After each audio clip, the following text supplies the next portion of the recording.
வாழாய் வாழி காவேரி. இப்படி காவேரி நம்ம வாழ்த்தணும். எல்லா தினங்களையும் வாழ்த்துறோமோ இல்லையோ, இன்றைய சிறப்பான விசேஷமான தினமான ஆடி 18 அன்னைக்கு கண்டிப்பாக நம்ம காவேரியை வாழ்த்தணும். இந்த காவேரி அப்படிங்கிறது அகஸ்திய முனிவரால் உருவாக்கப்பட்ட காவேரி. இந்த காவேரியில் என்னென்ன பண்ணணும் ஆடிப்பெருக்கு அன்னைக்கு அப்படின்னா, ஆடி மாதம் அம்மனுக்கு உகந்த மாதம். அது மட்டும் இல்லை, காவேரி அம்மனுக்கும் உகந்த மாதம்.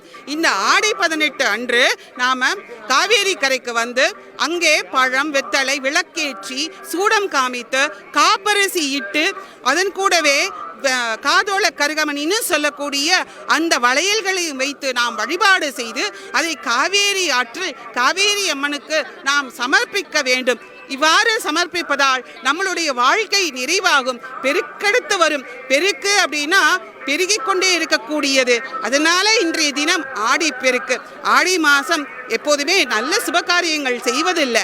ஆனால் இன்றைய தினம் எந்த தொழில் எடுத்தாலும் அது வெற்றிகரமாக முடியும்.